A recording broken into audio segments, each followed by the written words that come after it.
Saya Chris, Bluebird Semarang.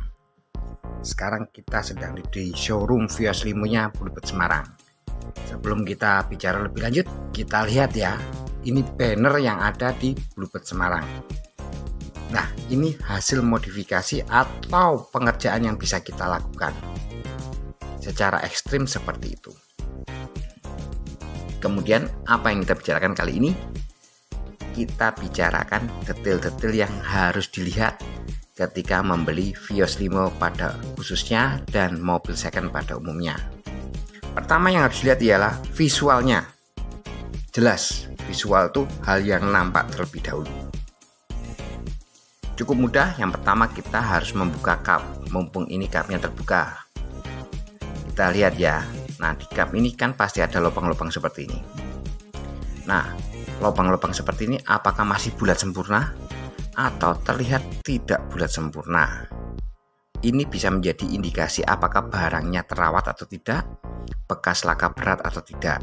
Memang ada yang bilang kap bisa diganti kan, akan tetapi itu bisa jadi poin plus kita ketika mendapat kap yang bagus.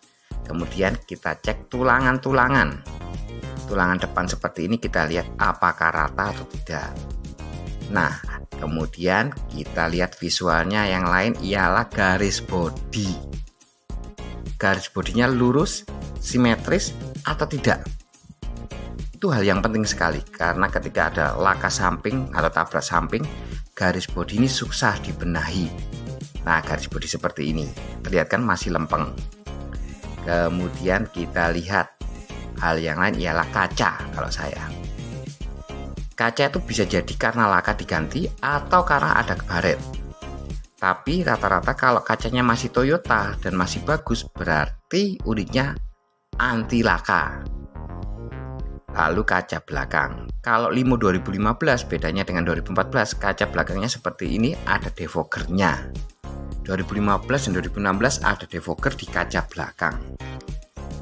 Setelah itu kita ke depan lagi, apa yang kita lakukan? Kita buka untuk tutup radiator ini.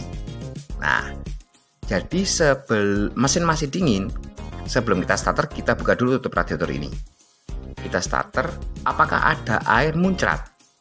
Kalau ada air muncrat berarti kompresinya bocor. Itu deteksi pertama untuk mesin. Saya melakukan hal itu selalu untuk mendeteksi apakah ada kompresi bocor atau tidak. Kemudian kita cek. Nah, seperti ini. Biasanya ada rembesan oli. Kita cek untuk yang ada sealernya atau yang ada packingnya. Biasanya kalau packingnya tidak rapat, packingnya pecah, itu biasanya ada bocoran oli di situ. Nah, kenapa itu penting? Karena oli itu fungsinya melumasi bagian dalam.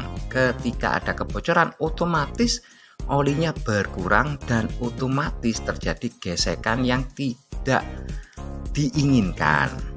Akhirnya mesin menjadi kurang sempurna seperti itu. Kemudian kita cek juga tulangan bagian dalam. Lalu kalau saya lihat juga di las titik. Nah, las titik. Kemudian kita lihat juga tulangan-tulangan yang di dekat mesin, apakah simetris, apakah lurus atau tidak. Setelah itu semua selesai, kita langsung ke interior. Interior itu kenapa kita harus melihatnya? Karena interior ialah cerminan pemakai. Kita lihat biasanya kita lihat dashboard sebelah kanan dulu. Nah, dashboard apakah ada baretan-baretan?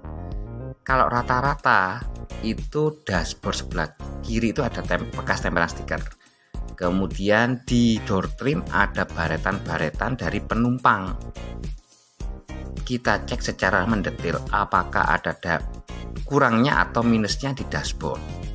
Nah, kalau baretan di dashboard sebelah kanan seperti ini, itu rata-rata dari driver yang kurang teliti dalam merawat unit.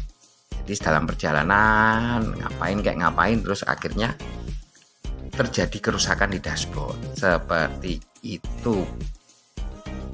Sekian saya dari Bluebird Semarang. Sampai jumpa di Bluebird Semarang.